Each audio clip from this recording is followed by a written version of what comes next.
Kili thingna chana lo thlir thin tu te chibai ule Alzheimer natna chungchang hi an soila henatna hi mesotu jing apo hian nei hi anom venwal to a Alzheimer natna hi emi thuak natna emi thuak a sel alo thi awanga hasatna rang lo om hi ni a emi dementia an ti boka emi Alzheimer natna hi kumala upat lamana om du a voile khata om thut lova emi zoi an tana ananda pok azol zel thi ewang hian adam theilawa riat ani a amai ro chu a inven theya ati zia om thei boka chungte chu atun tuma hian kan soidon ani ama seberin alan chuada ama saberin emi hria dengna hlo thil hria dengna hlo kha a om sabera abi takin tun mathil ni lo tun mai ni hi thum vel te mo atiang vela thil theng te kha hriat lo le hriat sual te kha om theya in an hriat deng na mun an hriat fu to na mun an kal te point an bo do hu thina hun le mun hriat fu li theung da po an neya in thil te pon da fu lei theilawa ada lo tur thil da te thil hriat fu thilung te kha an ne da sa thi tira chuan chung te ming te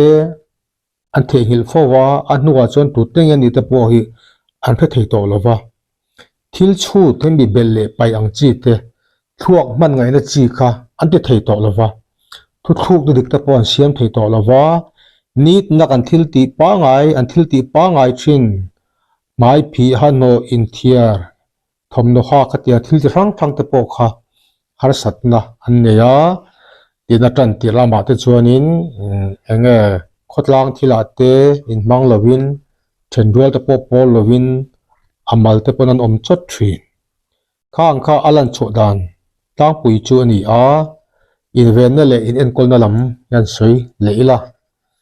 omega 3 fatty acids hi ei tamatha a emi sanga thau te na pa ya emi hei hianin Alzheimer natna lom tu te po kha veng the hriat ani a luilam sa abik takin tuifin det lam sa e tamatha a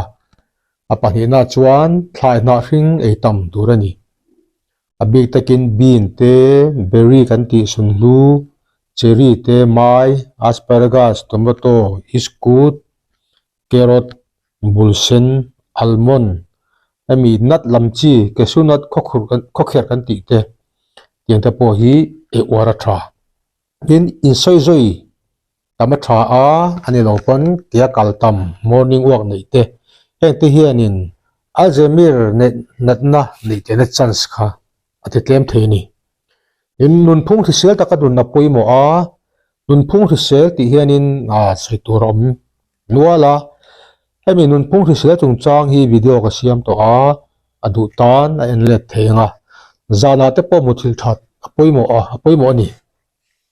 emi thisena cholesterol level sang te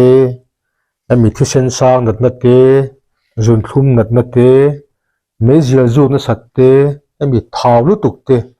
emi lung natna rang te heng ti hianin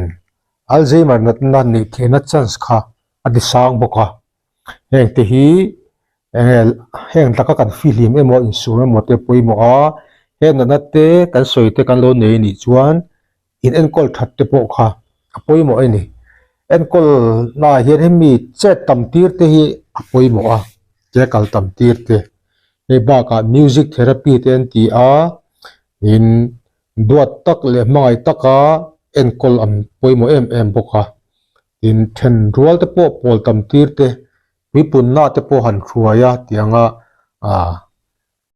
do thei tak le do tak enkol te kha poimo bokani vitamin E hiya ti zia theya aveng theya vitamin E tamna the le thla kan elo pon amu te pon e theya melatonin hei te po hi adu le online te pon cha theya ai the heng te e tha a curcumin nan ti a hi iron active compound ani a heng te po hian in ati zia te ya in iron tan tu te po kha aveng theya ginkgo biloba an ti a hi Mizoram a om kherlo mai theya online tanga cha theya sakor rim nam ei video ka siam to a suakanda anti a withania somni fera anti a ete po hi a tha em a har thatak mai ramhul dam do thatak mai ni a video enlet theyanga du tan